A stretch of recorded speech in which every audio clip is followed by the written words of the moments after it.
Sign here. Meet him every Tuesday. Get pregnant. My husband delivered those orders from his wheelchair. The one I put him in when the car crash I caused killed our 6-year-old son and left him paralyzed from the waist down. For 3 years I lived on my knees, begging, breaking, bleeding guilt from every pore. So when Kong Jae-won wheeled into our bedroom with a contract and told me he'd chosen a stranger to father his heir, I couldn't say no. Guilt is the cruelest captor. It doesn't need chains. You owe me a son, he said, no emotion in his voice. Just cold calculation. And I found the man who'll give me one. I thought it was punishment, the final way to destroy whatever was left of me. But my husband made one fatal miscalculation. He thought I was too broken to ever feel anything again. That guilt would keep me obedient forever. He was wrong. Because falling in love with the man he handpicked to replace him? That changed everything. And when my husband discovered what we'd become to each other, he did what any powerful man does when he loses control. He tried to erase us both. What he didn't know. The man he hired to get me pregnant was the last person he should have ever threatened. The kind of man with secrets that could turn a victim into something far more dangerous. Before we begin, please let's know where in the world are you watching from right now. Drop your city or country in the comments. I love seeing how far these stories travel. And if you're new here or yet to subscribe, hit that subscribe button. These stories take days to craft, and your support is what keeps them coming. Every subscriber, every like, every comment tells me these stories matter to you. Now, let's step into Yuna's world. A world of marble floors and mountain views. A world of crushing guilt and impossible choices. A world where love blooms in the darkest soil. The floor-to-ceiling windows of their Deer Valley estate framed the snow-capped Wasatch Mountains like a postcard nobody wanted to send. Yuna stood at those windows every morning at 5:47 a.m., not because she wanted to watch the sunrise, but because that's when Jae-won's physical therapist arrived. And before the therapist came, before the nurses checked his vitals, before the household staff began their silent ballet through the $18 million penthouse, she had exactly 12 minutes. 12 minutes to kneel. 12 minutes to beg. 12 minutes to carry the weight of everything she'd destroyed. She heard the wheelchair before she saw him. The custom Italian leather didn't creak. Nothing in their home was allowed to show weakness. But the nearly silent whir of the motor was unmistakable. Yuna's knees found the cold marble floor without thought. Muscle memory built over 3 years of penance. "I'm sorry," she whispered to the floor. To the mountains. To the ghost of their son. "I'm so sorry." Kong Jae-won wheeled past her like she was furniture. Expensive, burdensome furniture that he couldn't quite throw away. His black silk robe probably cost more than most people's monthly rent. His wheelchair, custom-built carbon fiber, equipped with technology that most hospitals couldn't afford, whispered across the marble. He didn't look at her. He never looked at her during these morning rituals. "Coffee," he said. Not to her. Just into the air, where staff materialized to fulfill needs before they were fully articulated. Yuna remained on her knees. The marble was cold enough to ache, but she'd learned to welcome that ache. It was something. In a world where she felt nothing but guilt, physical pain was almost a relief. Min Young, the head housekeeper, appeared with a silver tray. French press coffee, almond croissant, the Wall Street Journal ironed flat. She placed it on the table near Jae-won's chair and vanished like smoke. "You can get up," Jae-won said. Still not looking at her. His eyes were on his tablet, fingers swiping through stock reports. "You look pathetic down there." "I am pathetic," Yuna thought. But she stood, smoothing her silk nightgown. Even her sleepwear cost a fortune. Poverty would have been easier. Poverty didn't come with marble floors and mountain views that mocked you with their beauty. "Your mother called yesterday," Yuna said softly. Testing. Always testing whether today would be a day he spoke to her like a human, or treated her like a particularly irritating ghost. "I know. She called me too." Jae-won sipped his coffee. "She wants to know why we haven't produced an heir yet. I told her we're working on it." The lie sat between them like a third person at breakfast. They both knew working on it had been impossible for 2 years and 9 months. Not since that night, 3 months after the accident, when Jae-won had tried, failed, and thrown a crystal decanter across their bedroom. The decanter shattered. So did the last pretense of their marriage. "What did you tell her?" Yuna asked, though she knew better than to push. Jae-won finally looked at her. His eyes were the same dark brown they'd always been, but something behind them had frozen solid the day Minho died. Their 6-year-old son. their beautiful, piano-playing, laughter-filled boy who'd never come home from that recital. I told her, Jae-won said slowly, that you're doing everything you can. The words were knives dressed as conversation. I am, Yoona whispered. If there's anything. There is. The words hung in the air like a held breath. Yoona felt her pulse spike. After 3 years of silence and coldness and punishment disguised as marriage, 2 words felt like an earthquake. Jae-won set down his coffee with deliberate precision. Sit. Yoona sat. The chair felt too large, too formal. Everything in their home was designed for entertaining powerful people, not for living, not for grieving, not for healing. I've been thinking about our situation, Jae-won began, his tone the same one he used in board meetings. Clinical. Detached. About the company. About my legacy. About what happens when I die. Don't talk like that, Yoona said reflexively. Why not? I'm 38 years old, paralyzed from the waist down, and my company is worth $2 billion. If I die without an heir, my board will tear itself apart fighting over control. My mother will lose everything. The employees, 3,000 people, will be at the mercy of venture capitalists who'll strip the company for parts. He paused. I won't allow that. Yoona's hands twisted in her lap. We've talked about this. We could adopt. We could. No. The word was granite. The heir must be biologically yours. My family would never accept anything else. And, he smiled, and it was the cruelest expression Yoona had ever seen on a human face. It needs to be your burden to carry.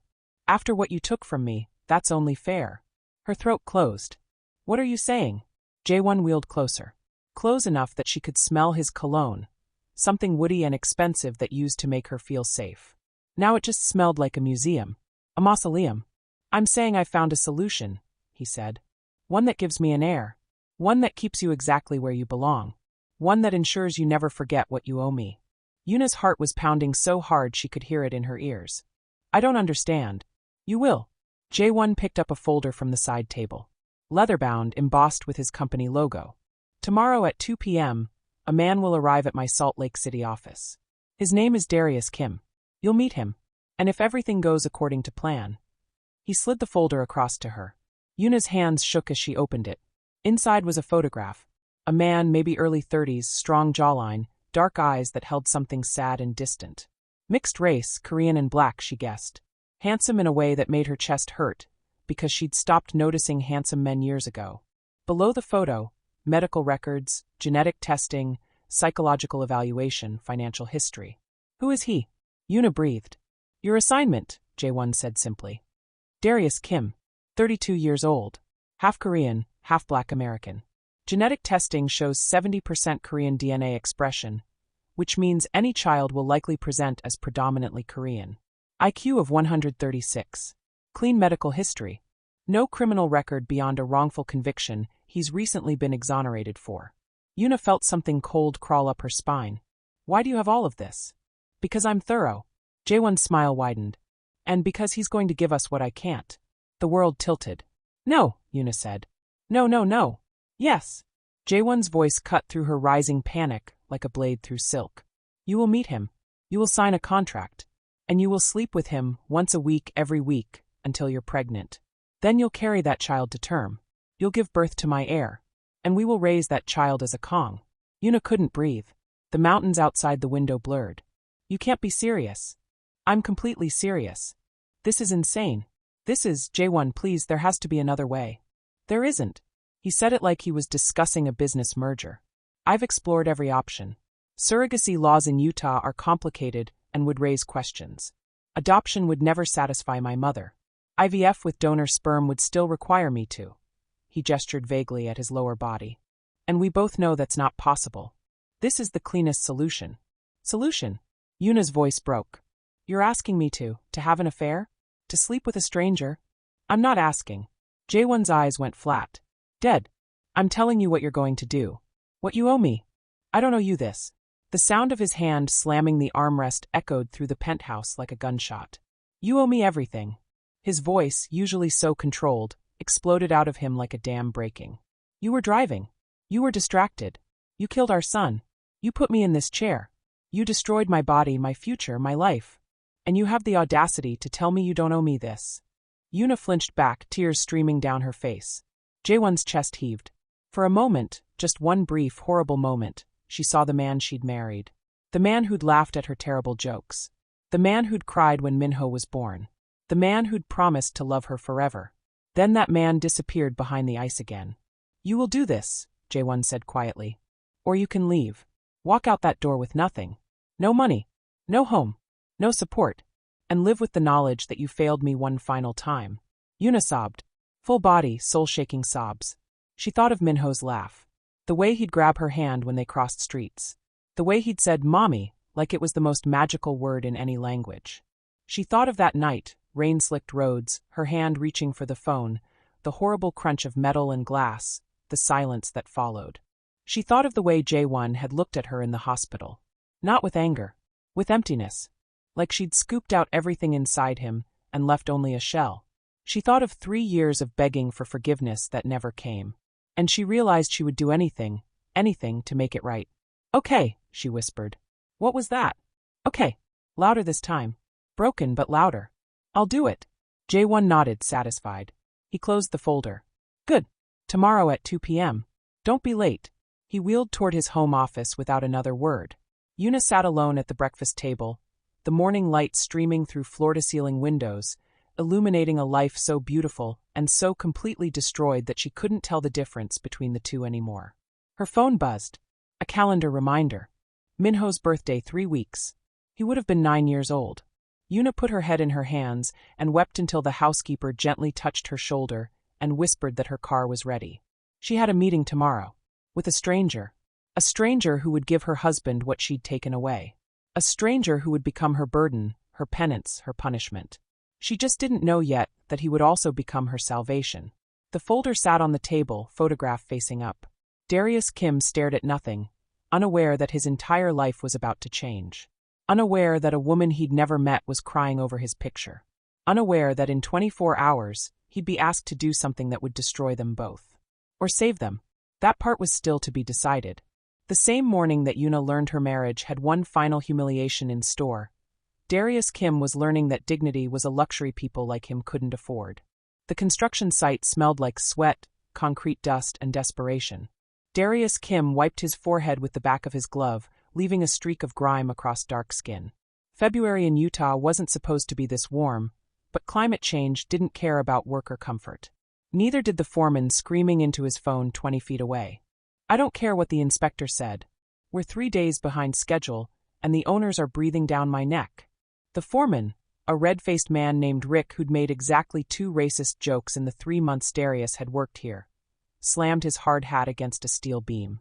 Darius kept his head down. He'd learned that lesson the hard way. Keep your head down. Don't make eye contact. Don't give them a reason. The same lesson he'd learned in prison. The same lesson he'd learned growing up mixed race in a world that couldn't decide which box to put him in. Too black for the Korean kids at his dad's church. Too Korean for the black kids in Oakland. Too American for Korea, too foreign for America. Always wrong. Always the other. Always one wrong move away from everything falling apart. "Kim." Rick's voice cut through his thoughts. "You deaf? I need you on the rebar crew. Martinez called in sick." "Yes, sir." Darius grabbed his tools and headed toward the foundation pit. "Sir." Rick snorted. "You don't have to kiss ass here, Kim. Nobody cares about your manners. But they care about everything else," Darius thought. "They care that my last name doesn't match my face. They care that I spent 6 months in prison. They care that I'm one Google search away from unemployable." The wrongful conviction had been overturned 4 months ago. Surveillance footage finally surfaced showing a different man, white, similar build, completely different face, stealing from the convenience store Darius had been shopping in. The prosecutor's office issued a formal apology. The judge expunged his record. Nobody apologized for the beatings in county. Nobody apologized for the 6 months of his life he'd never get back. Nobody apologized for the fact that exonerated still sounded like guilty to most employers. His phone buzzed in his pocket. Darius ignored it. Phones on construction sites were a good way to lose fingers. But it buzzed again. And again. "You gonna get that?" One of the other workers, Miguel, decent guy, didn't ask too many questions, jerked his chin toward Darius's pocket. "Breaks in 20 minutes. Sounds important, man." Darius sighed, pulled off his gloves and checked his phone. 3 missed calls from Mr. Choi. His stomach dropped. Mr. Choi never called. Not unless. The phone rang again. Darius answered before the second ring. Mr. Choi? What's wrong? The old man's voice came through shaky, apologetic, devastated. Darius. I'm so sorry to bother you at work. You're not bothering me. What happened? A long pause. The kind of pause that meant bad news was gathering itself like a storm. The doctors, Mr. Choi said finally. They moved up my surgery. The cancer is progressing faster than they thought. They want to operate next week, but... His voice cracked. The insurance won't cover all of it. I need $85,000 up front, or they won't schedule it. Darius closed his eyes. $85,000. I know it's impossible. I've been calling everyone I know, but... Darius, I'm sorry, but I have to ask for the rent. All 3 months you've been staying here. I hate to do this, I hate it, but I need... How much? $2,400. I know you don't have it. I know you're struggling. If there was any other way... I'll get it, Darius said. He had $340 in his checking account. Don't worry about it, Mr. Choi. I'll figure something out. You don't have to. You took me in when nobody else would. You let me stay in your basement rent-free for 3 months, because you knew I had nothing. You're the only person in this whole damn city who looked at me like I was still human after everything. Darius's voice was rough. I'll get you the money, and I'll figure out the rest of the surgery costs too. Darius, that's impossible. Where would you? I don't know yet, but I'll find a way. They said their goodbyes. Darius stood there, phone in hand, staring at the half-built luxury condos rising around him. Buildings that would sell for $800,000 each. Buildings he was helping construct for $22 an hour. The math didn't math. The world didn't make sense. And he was so tired. You good? Miguel appeared at his shoulder. Yeah, family stuff. The kind that costs money? Darius gave him a look. Miguel raised his hands. Hey man, I've been there. If you need extra shifts. I'm already working 6 days a week. Then I don't know what to tell you. Miguel clapped him on the shoulder and walked away. Darius shoved his phone back in his pocket and returned to work. The rebar was cold and unforgiving. Kind of like everything else in his life. He worked through lunch. Didn't have much of an appetite anyway. Around 2 p.m., Rick called for a 15-minute break. Darius found a shaded spot near the porta-potties, glamorous, and sat on an overturned bucket. That's when he saw it. A black town car. Sleek, expensive, completely out of place on a construction site. It parked near the gate, and a man in a suit, actual suit, not construction gear, stepped out. The man looked around, spotted the site office, and headed that way. Darius watched with the vague curiosity of someone too exhausted to care about anything that didn't directly involve them. 5 minutes later, Rick emerged from the office, face red, looking around the site. His eyes landed on Darius. Kim, get over here. Oh, what now? Darius jogged over, expecting, he didn't know what. A surprise drug test? An accusation of theft because someone's lunch went missing? The universe finding a new creative way to kick him while he was down? Rick jerked his thumb at the man in the suit. This guy's looking for you. Darius froze. Me? The suited man stepped forward. Korean, maybe mid-40s, with the kind of face that had seen things and learned to show nothing. Darius Kim? Yeah. Darius's heart rate kicked up. Cop? Lawyer? Debt collector? Can I help you? The man pulled out a business card. Thick cardstock, embossed gold lettering. Expensive as hell. Kong Industries Private Consultation Services. Below that, just a phone number. No name. Mr. Kong would like to meet with you, the man said. Today, if possible. It's a business opportunity. Darius stared at the card like it might explode. Business opportunity? A significant one. Are you available at 4 p.m.?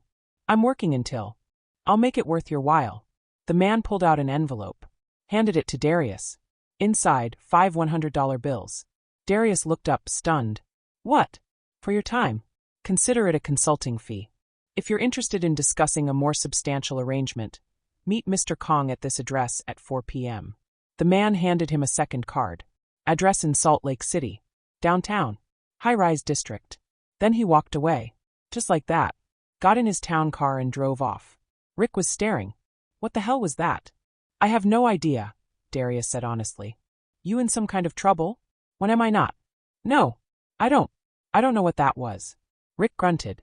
You want to leave early, go ahead. But you're not getting paid for the hours you miss. Darius looked at the cards in his hand. Looked at the $500. Thought about Mr. Choi's surgery. $85,000 up front. He thought about the wrongful conviction that had taught him to be suspicious of anything that seemed too good to be true. He thought about the fact that he was dead broke and running out of options. "Yeah," Darius said. "I'll go." 3:47 p.m., Kong Industries Tower. The building was glass and steel and intimidating. Darius stood on the sidewalk, staring up at it, feeling severely underdressed in his work boots and jeans. His phone buzzed. Text from an unknown number. 17th floor.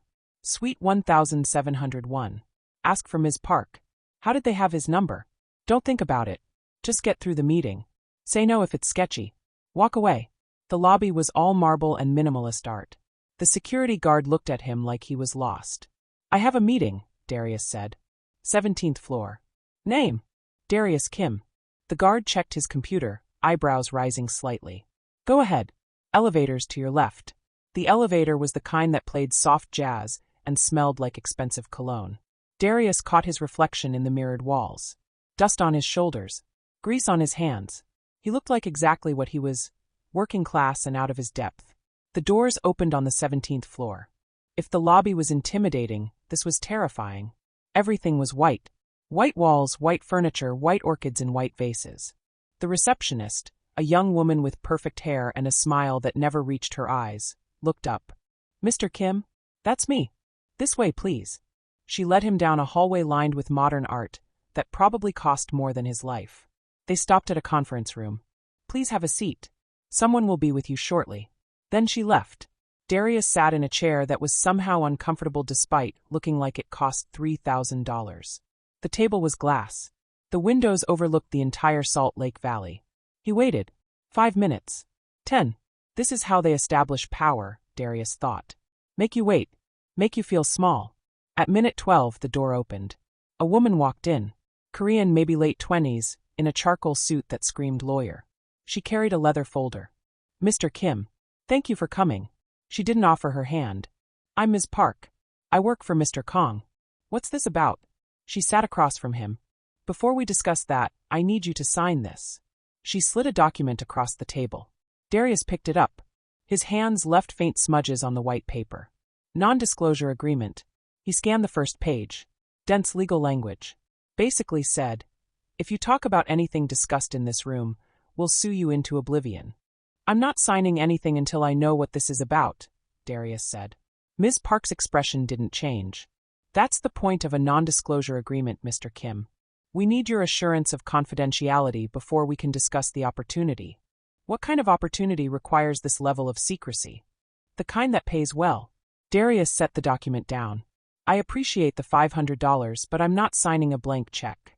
Tell me what this is about, or I'm walking." Ms. Park studied him for a long moment. Then she said, "Mr. Kong is a very wealthy man. He has unique needs. Needs that require discretion. If you sign the NDA, he'll explain everything. If you don't, you'll leave with the $500 and we'll never contact you again. And if I break the NDA? Civil penalties starting at $5 million. Criminal charges possible depending on what you disclose." She said it like she was reading a grocery list. Darius laughed, bitter and tired. "I don't have $5 million. We know. We also know you have $340 in your bank account, $7,200 in debt, and a kind landlord who needs surgery money." Her eyes were flat. Professional. "We're very thorough, Mr. Kim." His blood went cold. "You investigated me?" "Of course. Would you like to sign the NDA, or would you like to leave?" Darius stared at the document. Every instinct screamed at him to walk away. This was wrong. This was sketchy as hell. This was... His phone buzzed. Another text from Mr. Choi. "Doctor's office called. If I can't pay by Friday, they'll cancel the surgery." Friday was 4 days away. Darius picked up the pen. He signed. Ms. Park took the document, scanned it with her phone, and stood. "Excellent. Mr. Kong will see you now." "Now? He's been waiting." She led him down another hallway. Stopped at a set of double doors. Knocked once. "Come in," a voice called. Male, calm, cold. Ms. Park opened the door. The office was huge. Windows on 2 walls. A desk that looked carved from a single piece of dark wood. And behind that desk, a man in a wheelchair. Korean, late 30s maybe. Expensive suit. Hair perfectly styled. Face like a mask. "Kong Jae-won." "Mr. Kim," he said. "Please sit." Darius sat. Ms. Park left, closing the door behind her. Silence stretched.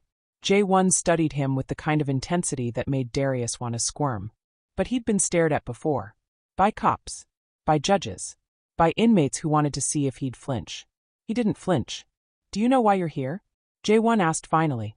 "No, sir." "Good. That means Ms. Park followed protocol." J1 wheeled closer. "I'll be direct, Mr. Kim. I don't have time for games. I need something from you. Something very specific. And I'm willing to pay you a substantial amount of money to provide it." Darius's stomach twisted. "What kind of something?" J1 smiled. It didn't reach his eyes. "I need you to have sex with my wife." The words hung in the air like smoke from a gun. Darius blinked. "Excuse me. Once a week. Every Tuesday. Until she becomes pregnant. At which point your services will no longer be required, and you'll receive a final payment." Darius stood up. "This is insane. I'm leaving." "Sit down, Mr. Kim." "No. I don't know what kind of sick proposal you." $50,000 up front. J1's voice cut through his anger like a blade. $200,000 upon confirmed pregnancy. Plus any medical expenses you need covered for, let's say, a family member. Darius froze, hand on the door. "We know about Mr. Choi," J1 continued. "We know about the surgery. $85,000, yes? Plus ongoing treatment costs. I'll cover all of it. He'll get the best care available. You'll walk away with enough money to start over. All you have to do is provide what I can no longer give." Darius turned slowly. "You're serious?" "Completely." "Why?" "Because I need an heir. Because my wife is biologically capable of carrying a child, but I am not capable of providing one. Because surrogacy is legally complicated in Utah, and adoption would never satisfy my family." J1's voice was clinical. Detached. "You have the right genetic profile. You're desperate enough to consider it. And you have nothing to lose." "Nothing to lose?" Darius's voice rose. "You're asking me to, what, prostitute myself? I'm offering you a business arrangement. One that benefits everyone involved. Everyone except your wife." Something flickered behind J1's eyes. Something dark. "My wife understands her obligations." "This is insane." "Is it?" J1 wheeled backward, putting space between them. "You were wrongfully imprisoned for 6 months. You know what it's like to have your freedom, your dignity, your future stolen because of circumstances beyond your control. You know what it's like to be desperate. That's different." "Is it?" "You're living in a basement. Working construction for barely enough to survive. Watching a good man, the only man who showed you kindness, slowly die because he can't afford treatment. How is that freedom, Mr. Kim? How is that dignity?" Darius's hands clenched into fists. "I'm offering you a way out," J1 said. "You'll be well compensated. The arrangement will be completely confidential. When it's over, you walk away and never look back." He paused. "Unless you'd prefer to watch Mr. Choi's funeral instead of his recovery." The cruelty of it stole Darius's breath. "I need an answer," J1 said. "But not today. Tomorrow. Meet me here at 2 p.m. I'll introduce you to my wife. You can see what you'd be working with. Then you'll decide. And if I say no, then you'll leave with the $500 you already have, and we'll never speak again. The NDA ensures you can't tell anyone about this conversation. Your life continues exactly as it is." J1 smiled. "How's that working out for you?" Darius wanted to tell him to go to hell. Darius wanted to walk out. Darius wanted to be the kind of man who wouldn't even consider something like this. But he wasn't that man anymore. Prison had beaten that man out of him. Poverty had buried whatever was left. "Tomorrow," Darius said hoarsely. 2 p.m. "Excellent." J1 pressed a button on his desk. Ms. Park appeared. "Show Mr. Kim out. And transfer the $500 to his account. He's earned it." Darius left in a daze. In the elevator. Through the lobby. Out onto the street where the February sun felt too bright, and the world felt too heavy. His phone buzzed. Bank notification, deposit, $500. He stared at it. $500. More money than he'd seen in one place since before prison. Not enough to save Mr. Choi, but enough to make him consider the unthinkable. That night, Darius didn't sleep. He lay on Mr. Choi's lumpy basement couch, staring at the ceiling, thinking about dignity and desperation and how little difference there was between the two. Tomorrow he'd meet her. Tomorrow he'd see the face of the woman whose husband had reduced her to a transaction. Tomorrow he'd learn that sometimes the cruelest cages were built by the people who promised to love you. And tomorrow, Yuna would meet the stranger who'd been chosen to replace everything she'd destroyed. Neither of them knew yet that they'd save each other. They just had to survive first. Yuna didn't sleep either. She stood at the windows of her bedroom, separate from J1's because broken marriages required separate quarters, and watched the mountains turn from black to gray to gold as sunrise crept across the valley. Tomorrow she'd meet him. Tomorrow, the punishment would become real. Tomorrow, she'd learn that sometimes salvation arrives in the form of the thing you fear most. The email arrived at 6:47 a.m. Yuna stared at her phone, coffee growing cold in her hand, reading the same 2 sentences over and over until they stopped feeling like words and started feeling like a prison sentence. 2 p.m. Conference room B. Don't be late. Sender, Kong J1. No warmth. No explanation. Just an order. She'd received hundreds of orders in 3 years. Smile for the cameras. Tell the board you're feeling hopeful. Pretend you're still a person. But this one felt different. This one felt like standing at the edge of a cliff, knowing you were about to be pushed. Ma'am. Minyoung appeared in the doorway, her timing impeccable as always. Your car is ready. Mr. Kong requests you arrive 30 minutes early. Of course he does, Yuna thought. Can't have me running late to my own humiliation. Thank you, Minyoung. The housekeeper hesitated, something soft and sad flickering across her face. She'd been with the family for 15 years. She'd watched Minho grow from infant to laughing child. She'd been there the day they came home from the hospital with empty arms and shattered lives. Ma'am, she said quietly, if you need anything. I don't. Yuna forced a smile. But thank you. Minyoung bowed slightly and left. Yuna looked at her reflection in the hallway mirror. She'd chosen her outfit carefully. A cream blouse, dark slacks, minimal jewelry. Professional. Dignified. Like she was going to a business meeting and not, whatever this was. Her hands shook as she applied lipstick. She'd redone it 3 times, the color never quite right. Too bold made her look like she was trying. Too subtle made her look like a ghost. You are a ghost, she thought. You've been a ghost for 3 years. The drive to Salt Lake City took 40 minutes. Yuna sat in the back of the Mercedes, watching Park City's ski resorts give way to suburban sprawl, give way to downtown high-rises. Her driver, Mr. Shin, silent and loyal, never asked questions. She appreciated that about him. The Kong Industries Tower appeared like a monument to everything her husband had built. Everything that mattered more than she did. Ma'am, Mr. Shin said as they pulled up. Would you like me to wait? No, I'll call when I need you. She might be here 5 minutes. She might be here 5 hours. She genuinely had no idea what J1 had planned. The lobby was quiet. Mid-afternoon lull. A few employees moved through with the purposeful stride of people who knew they were being watched. Yuna had been here before, company events, board meetings, the occasional stand-by-your-husband photo op. But she'd never felt like prey before. The elevator ride felt too short. She wanted more time. Time to think. Time to find courage she didn't have. Time to become someone who could survive this without shattering completely. The doors opened on the 17th floor. Ms. Park was waiting. Mrs. Kong. This way, please. They walked in silence. Conference room B was at the end of the hall. Windows overlooking the valley, glass table, uncomfortable chairs. Corporate and cold. Mr. Kong will join you shortly, Ms. Park said. Then softer. Would you like water? Tea? No. Thank you. Ms. Park nodded and left. Yuna sat. The chair was exactly as uncomfortable as it looked. She folded her hands in her lap, trying to look composed. Trying to look like a woman in control. The door opened. J1 wheeled in, followed by. Yuna's breath caught. The man from the photograph. But pictures didn't do him justice. Couldn't capture the way he held himself, tense, wary, like an animal that had been cornered before. Couldn't capture the intelligence in his dark eyes, or the way his jaw was set like he was preparing for a fight. He was taller than she expected. Broader. His clothes were wrong for the setting, jeans, work boots, a flannel shirt that had seen better days. He looked like he'd come straight from a construction site. He probably had. Their eyes met. Something passed between them. Recognition, maybe. Not of each other, but of something shared. Something broken. Yuna, J1 said, his voice slicing through the moment. This is Darius Kim. Darius, my wife. Darius didn't move. Didn't extend his hand. Just stared at her with an expression she couldn't read. Sit, J1 said. An order, not an invitation. They sat. The glass table between them felt like a mile and an inch at the same time. J1 wheeled to the head of the table. Alpha position. Control position. I've explained the arrangement to Darius. He has questions. I thought it would be helpful for you both to meet before we finalize anything. Finalize? Darius repeated, voice rough. Like it's a business deal. It is a business deal, J1 said simply. You're talking about a human being. Darius's eyes flicked to Yuna. Your wife.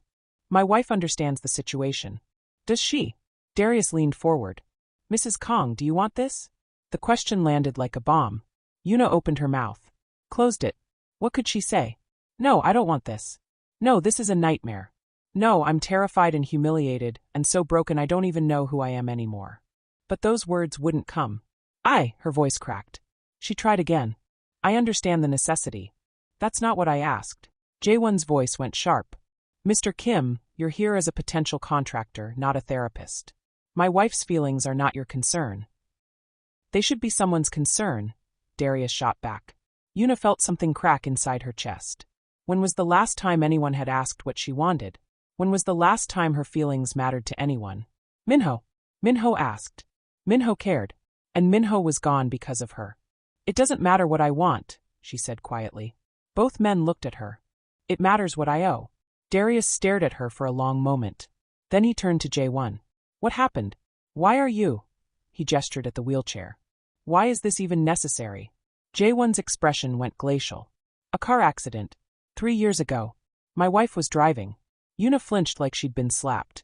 We lost our son, Jae-won continued, each word measured and cruel. And I lost the use of my legs. Among other things. He smiled, sharp and cold. So you see, Mr. Kim, this isn't just business. This is justice. Justice, Darius repeated slowly. You're punishing her.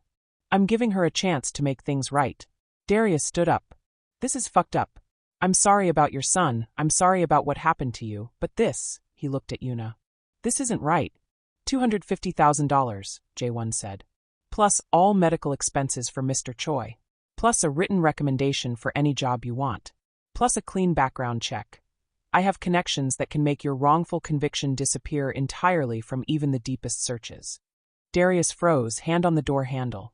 I know you want to be righteous, Jae-won said. I know you want to be the hero who walks away. But heroes don't save dying old men. Money does. Yuna watched Darius's shoulders slump. Watched righteousness lose to reality. I'm sorry, she thought. I'm so sorry you're being dragged into this.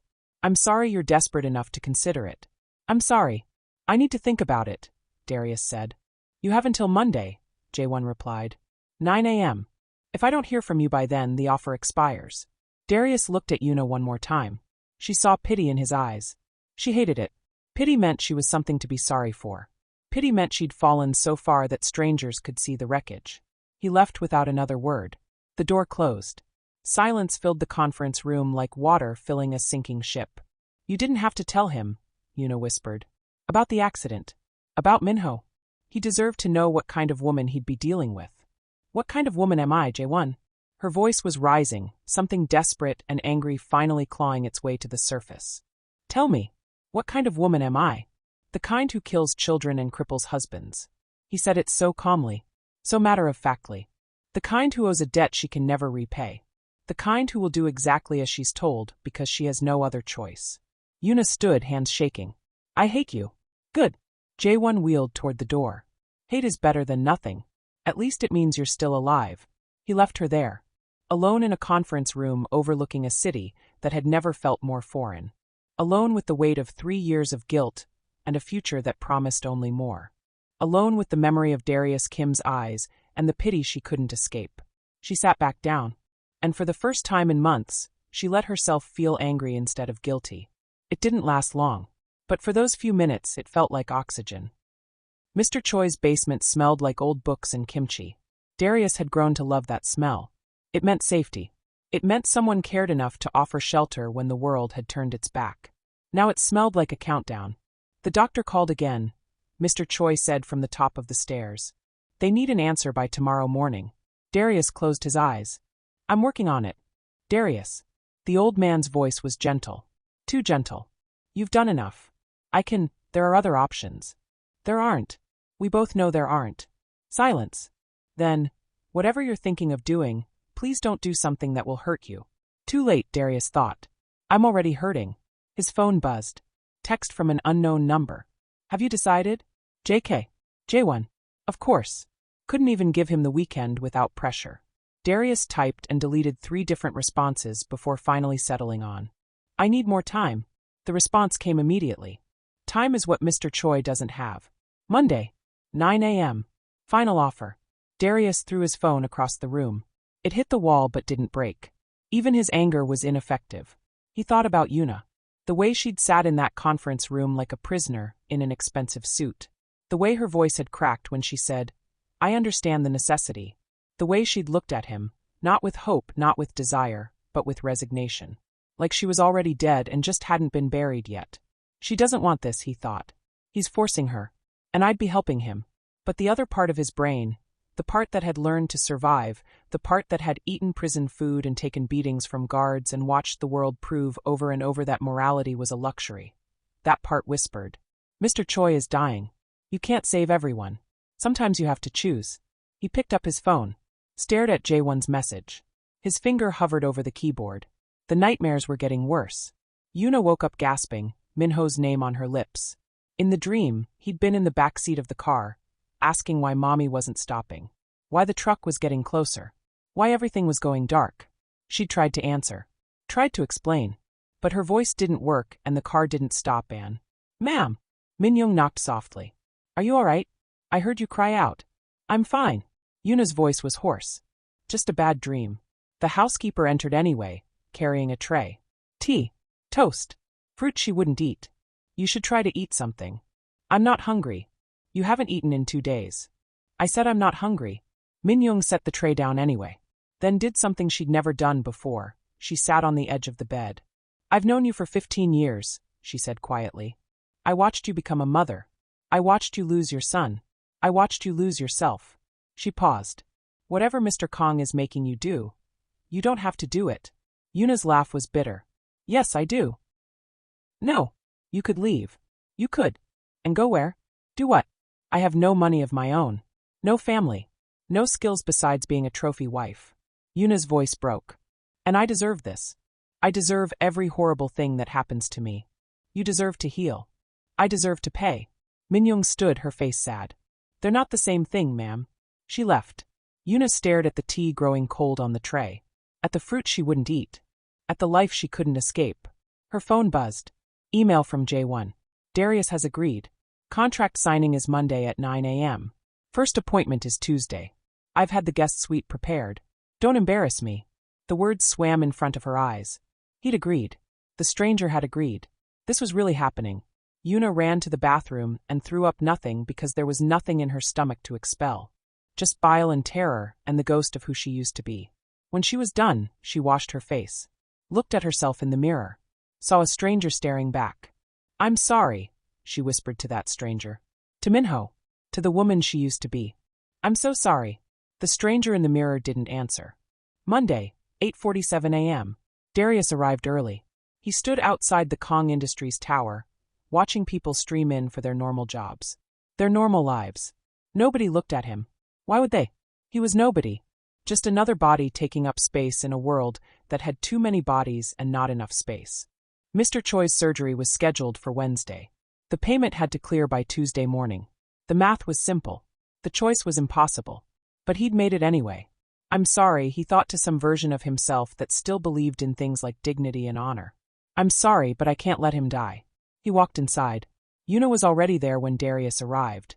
She sat rigid in her chair, hands folded, eyes fixed on nothing. J1 was at the head of the table. Ms. Park stood beside him with a stack of documents that looked thick enough to be a weapon. Mr. Kim, J1 said. Punctual. I appreciate that. Darius sat as far from everyone as the table allowed. Let's get this over with. Ms. Park slid the contract across to him. This outlines the terms we discussed. Payment schedule, confidentiality clauses, expectations, and termination conditions. Darius skimmed it. The legal language was dense, but the core was clear. $50,000 upfront upon signing. $200,000 upon confirmed pregnancy. $85,000 payment directly to Salt Lake Regional Medical Center for Mr. Choi Byung-ho. Weekly encounters every Tuesday, 8 p.m., at designated location. Complete confidentiality under penalty of $5 million. Contract terminates upon confirmed pregnancy or after 52 weeks, whichever comes first. No contact with subject outside of scheduled encounters. No emotional attachment or relationship development. All parties agree this is strictly a biological arrangement. Subject, Darius looked up. You mean your wife? Terminology doesn't matter, J1 said. It does to me. Darius looked at Yuna. She hadn't moved, hadn't spoken, barely seemed to be breathing. Mrs. Kong, do you agree to these terms? Her eyes slowly focused on him. Empty. Hollow. I agree, she whispered. You don't have to. I agree, she said again louder. Harder, like she was trying to convince herself. Darius felt sick, but he picked up the pen anyway. And signed. I need to know something. Are you still with me? Because this story is about to get darker before it gets lighter. It's about to hurt before it heals. If you're feeling this, if your chest is tight and your heart is racing and you're angry at every character and yourself for caring, drop a broken heart in the comments. Let me know you're here. Let me know you're feeling this with me. And if you haven't subscribed yet, please do. Because I need to know these stories matter. I need to know someone's listening when I pour hours into crafting something that makes you feel. Now, back to Tuesday. Back to the night that would change everything. Back to the moment two broken people would meet in a room designed for transactions and discover they were both so much more than what they'd been reduced to. The contract was signed by 9:17 a.m. By 9:20 a.m., $135,000 had been transferred. Mr. Choi's surgery was confirmed for Wednesday. Darius's bank account had more zeros than he'd ever seen. And Yuna had 31 hours until Tuesday at 8 p.m.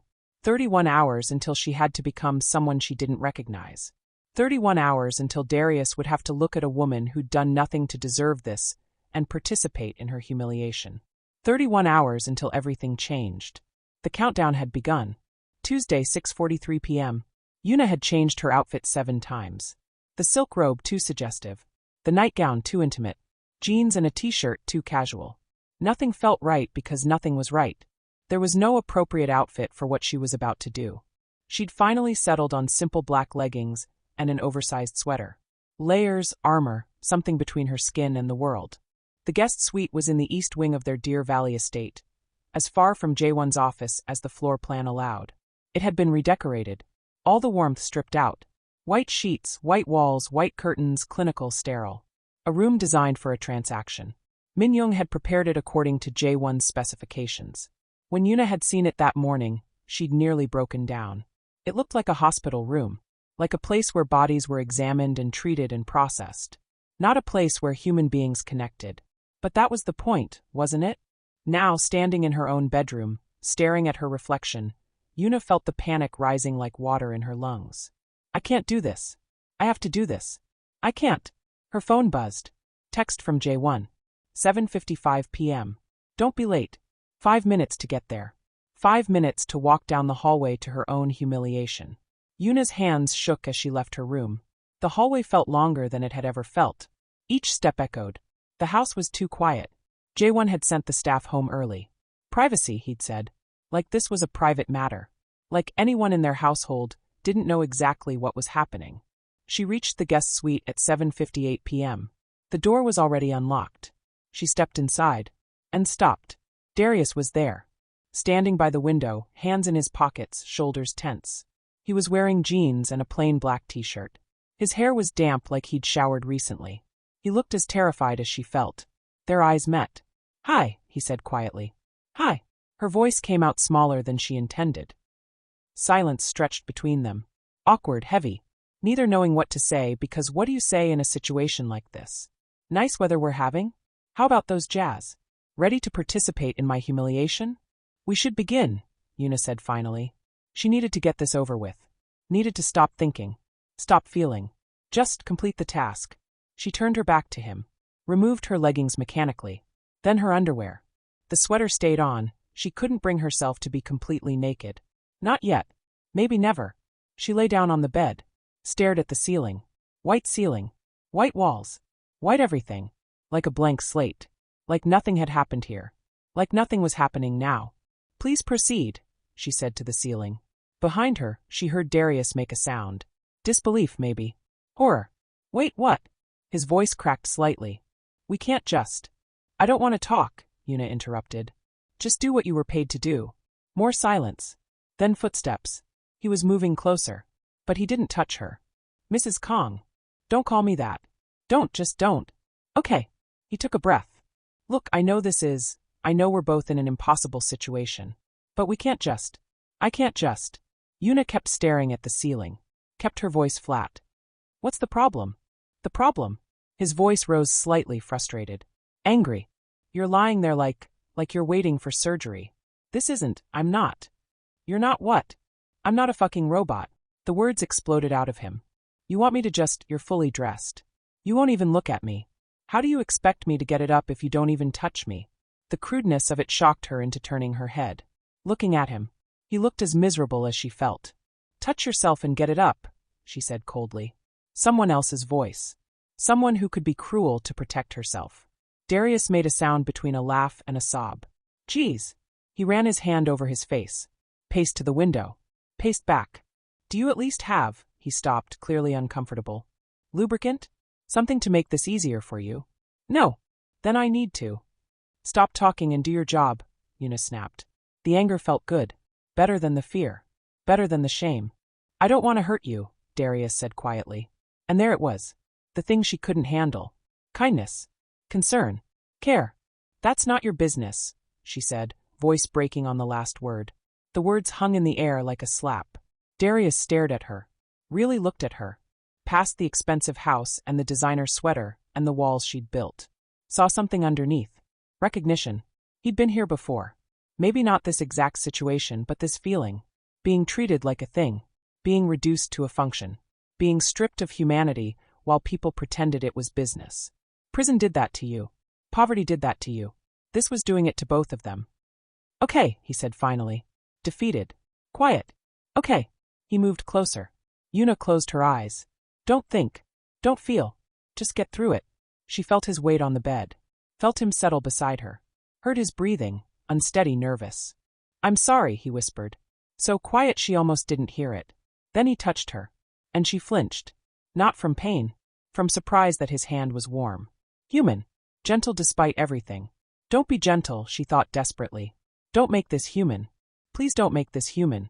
But he was trying. In the worst situation imaginable, he was trying not to hurt her. And somehow that made it worse. He forced himself to continue. She felt him against her, already hard, because biology didn't care about morality. Biology just responded to stimuli and need, and the mechanical reality of bodies. This is going to be, he paused. I'll try to be quick. Yuna didn't respond. Couldn't respond. Every word felt like a hook pulling at something inside her that she couldn't afford to let surface. He entered her. It hurt. Not terribly. Not violently. Just uncomfortable. Dry. Quick. Mechanical. Both of them holding their breath. Both of them trying to be anywhere but here. He moved. She stayed still. It lasted maybe 3 minutes, though it felt like hours and seconds at the same time. When he finished, he pulled away immediately. Like she'd burned him. I'm sorry, he said again, pulling his clothes back on with shaking hands. I'm so sorry. Yuna sat up. Fixed her clothing. Didn't look at him. You can leave now, she said. Robotic. Hollow. Are you okay? The question almost broke her. No. I'm not okay. I haven't been okay in 3 years. I'll never be okay again. I said you can leave. Darius hesitated.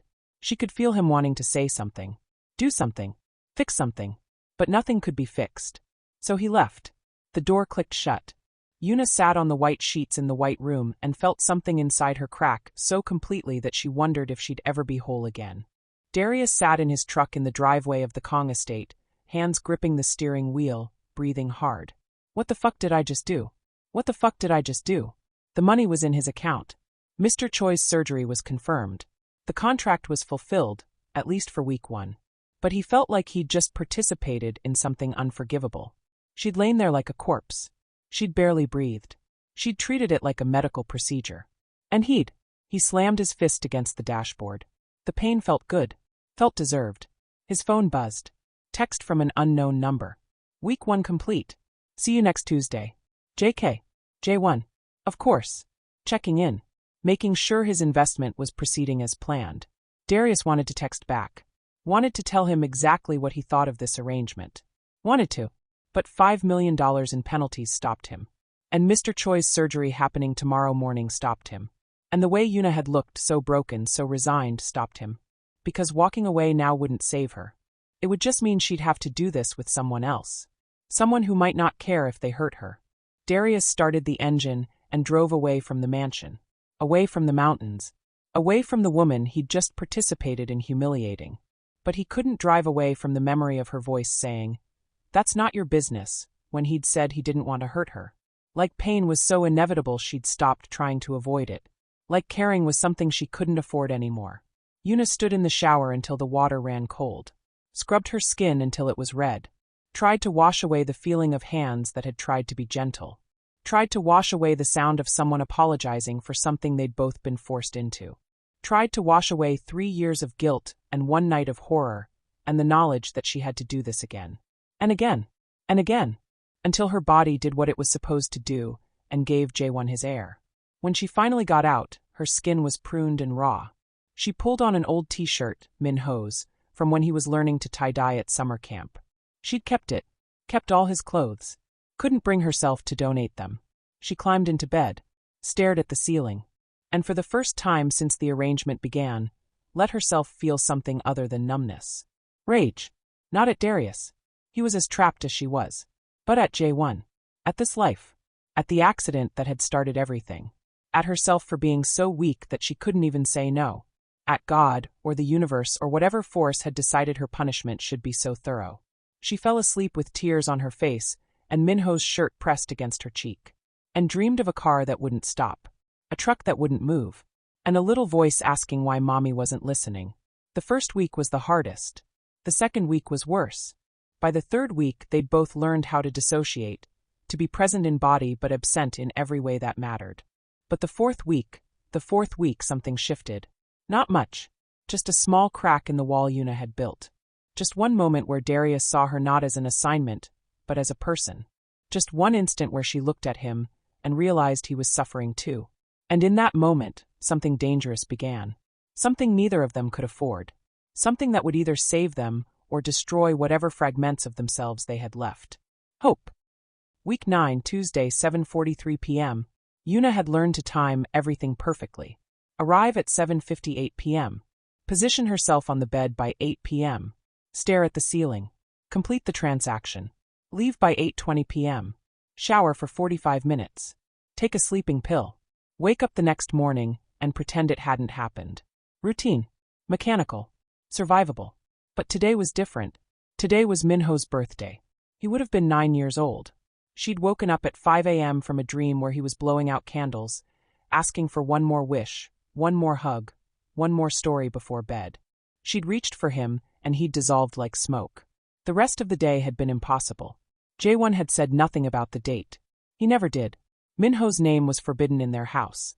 His photos had been removed. His room had been converted into a home gym that Jaewon never used. Like their son had never existed. Like grief was inconvenient. Now, sitting in the white room at 7:43 p.m., Yuna felt the tears she'd been holding back all day finally break free. She couldn't stop them. Couldn't swallow them down. Couldn't pretend anymore. She put her face in her hands and sobbed. Full body, soul-shaking sobs that came from somewhere so deep she'd forgotten it existed. From the place where mothers kept their broken hearts. Where guilt lived like cancer.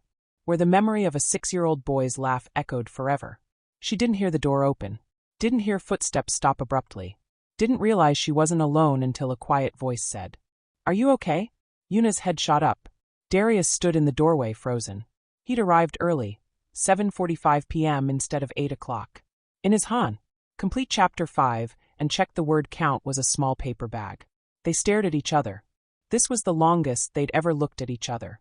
Usually she closed her eyes, turned away, made herself absent. But shock held her still. "I'm sorry," Darius said quickly. "I didn't mean I'll wait outside." "No." The word escaped before she could stop it. "Don't." He hesitated. "Are you sure?" Yuna wiped her face with trembling hands. She probably looked awful. Red eyes.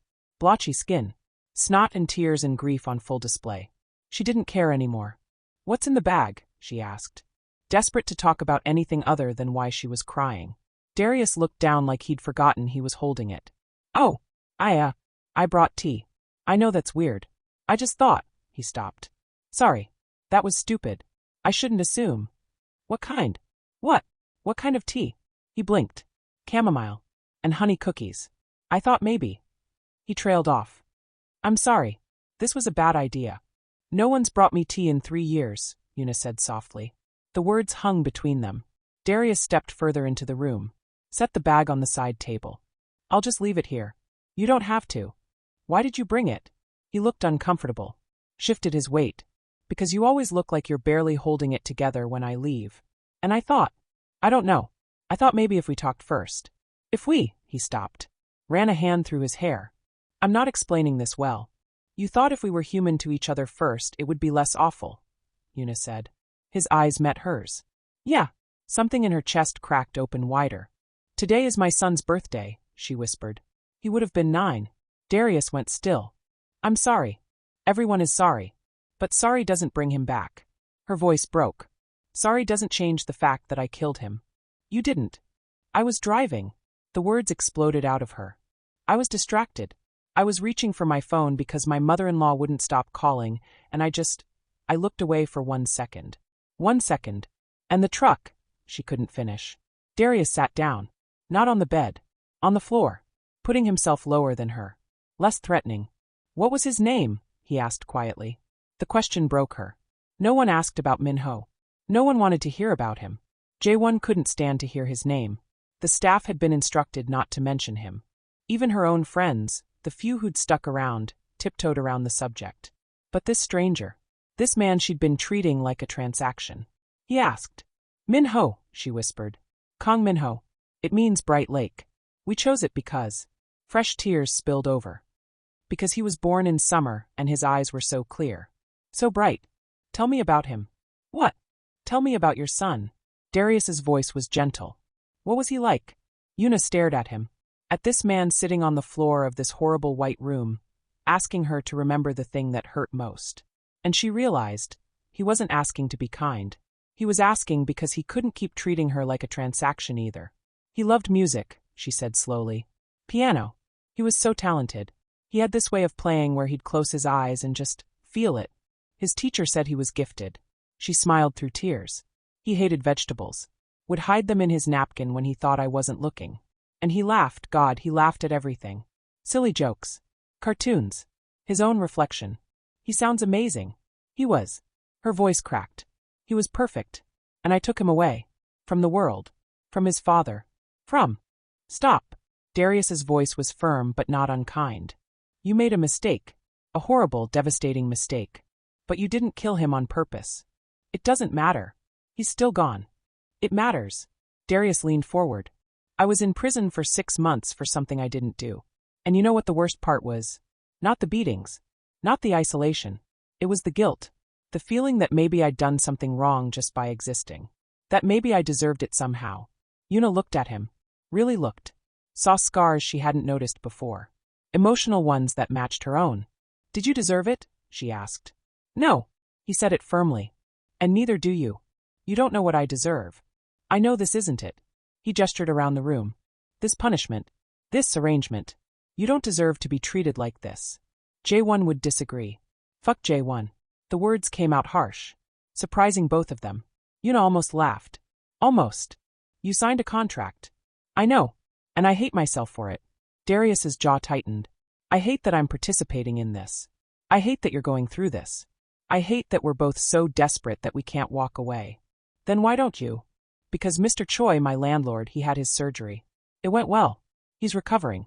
And I can't. Darius exhaled hard. I can't let him down. He's the only person who believed in me.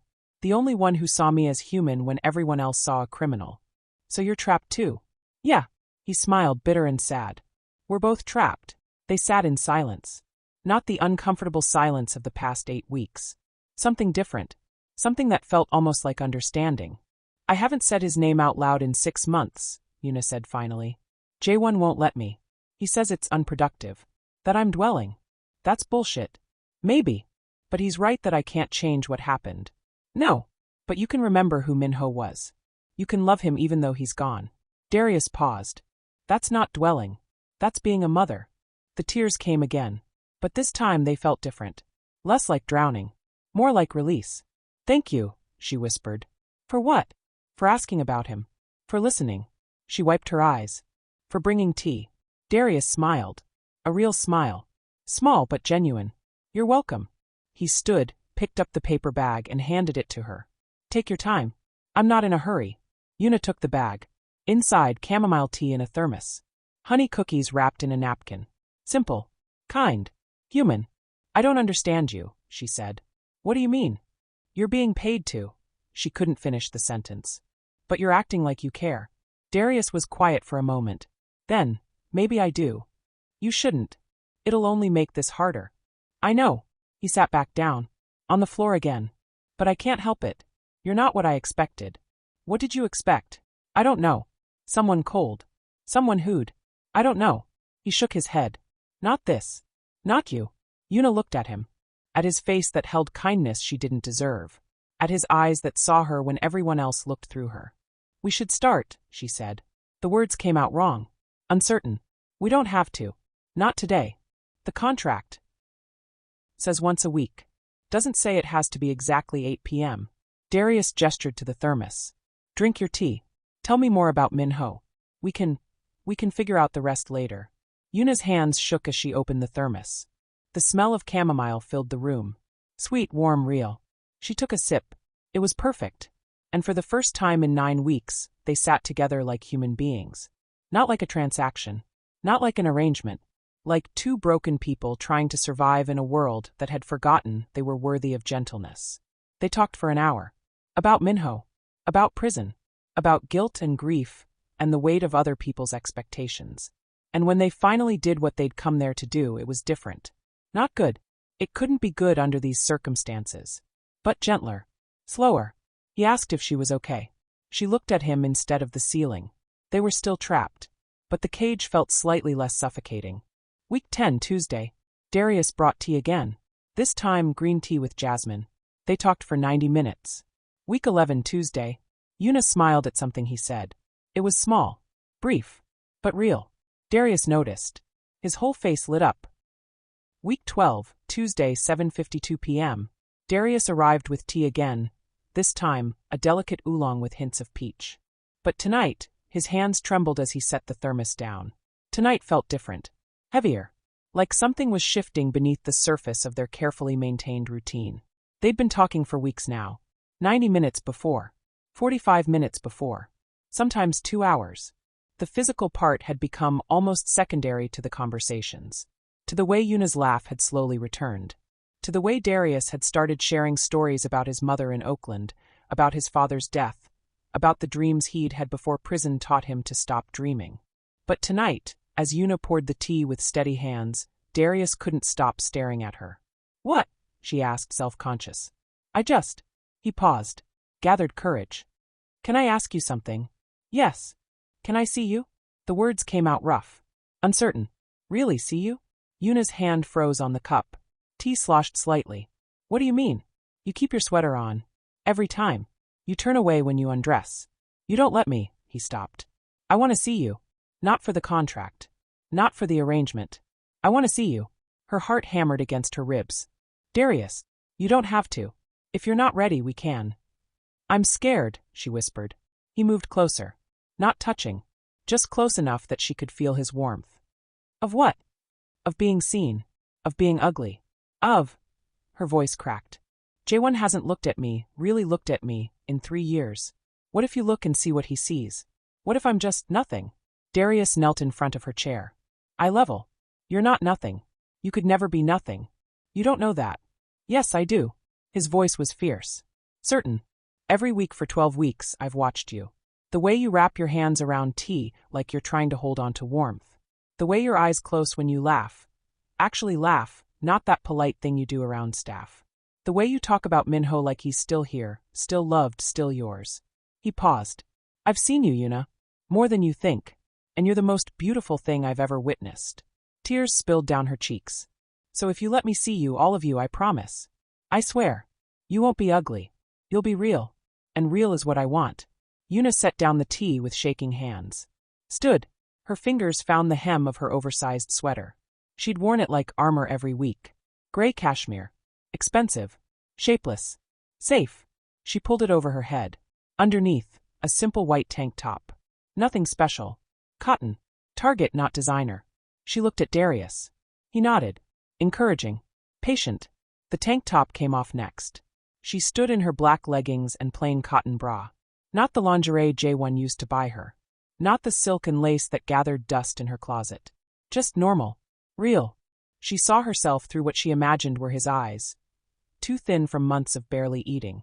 Ribs visible. Stretch marks from pregnancy still faint on her lower belly. A small scar on her shoulder from the accident. Glass, stitches, permanent reminder. Not beautiful. Not desirable. Just broken.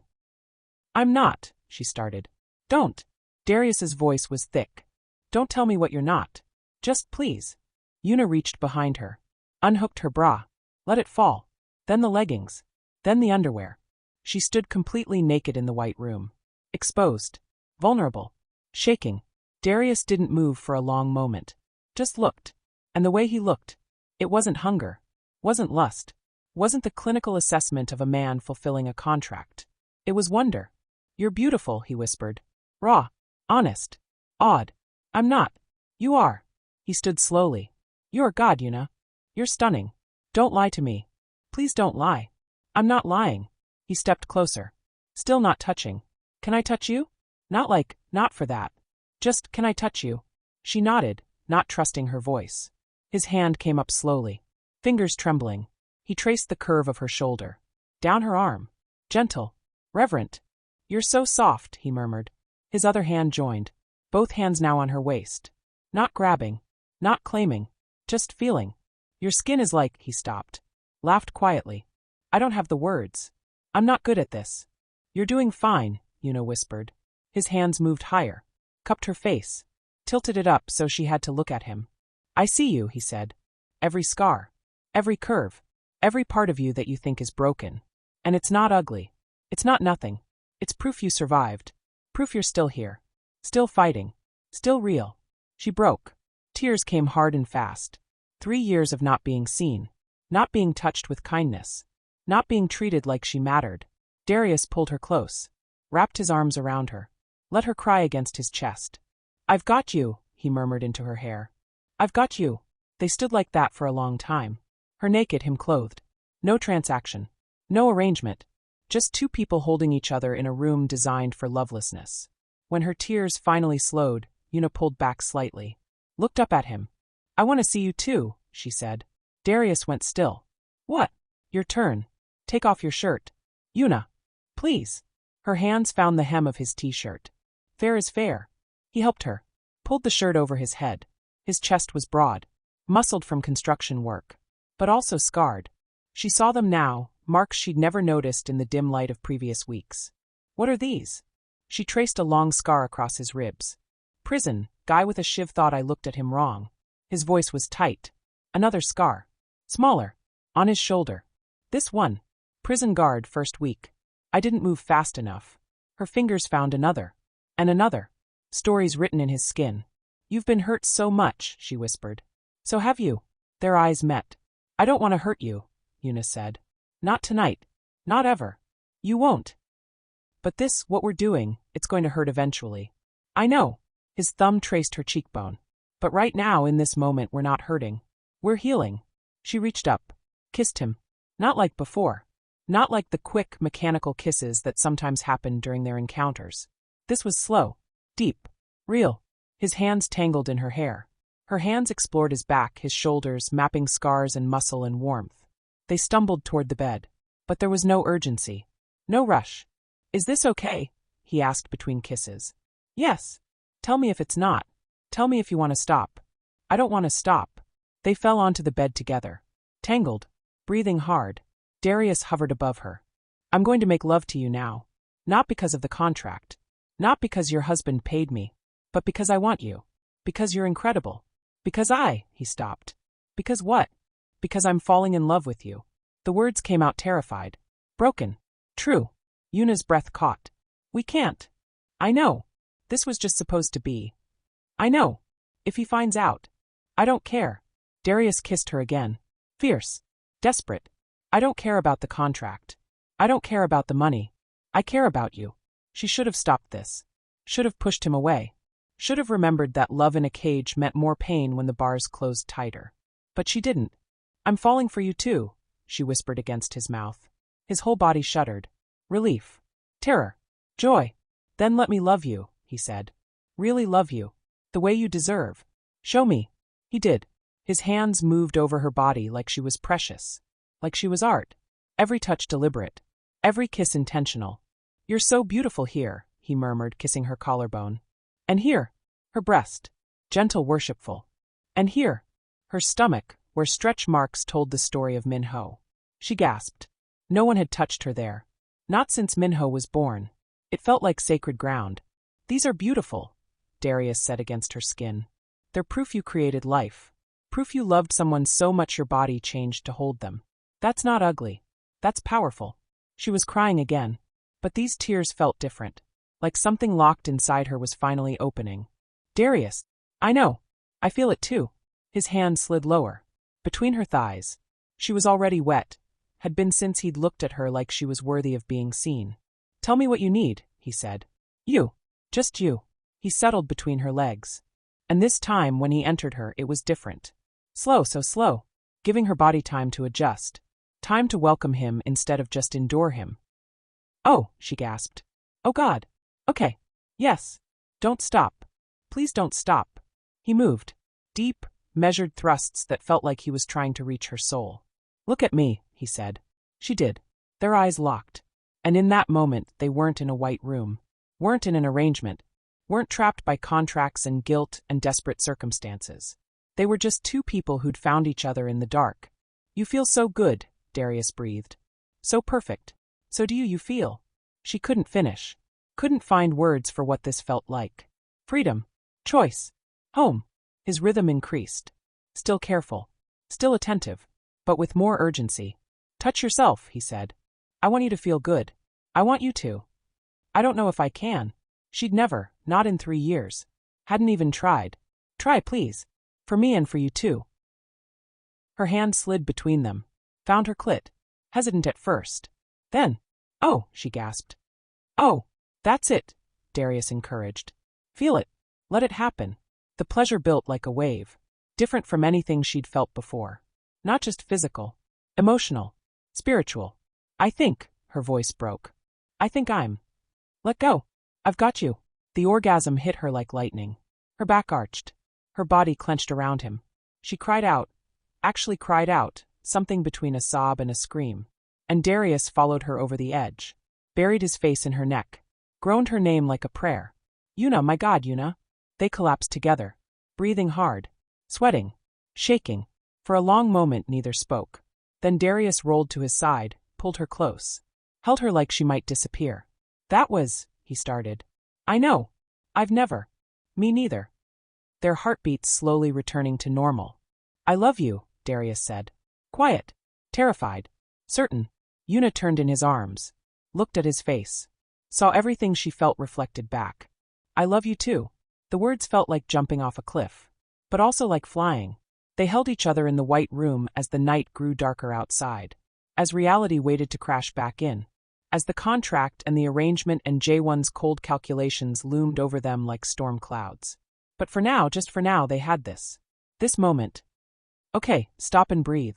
I know you're probably feeling about 17 different emotions right now. Anger at J1. Heartbreak for Yuna. Fear for Darius. Maybe even frustration at me for ending it here. But here's what I need from you before part 2 drops. First, if you've made it this far, if you've felt every moment of this story with me, drop a comment telling me which moment hit you hardest. Was it Yuna's breakdown on Minho's birthday? Darius bringing tea? That final intimate scene in week 12?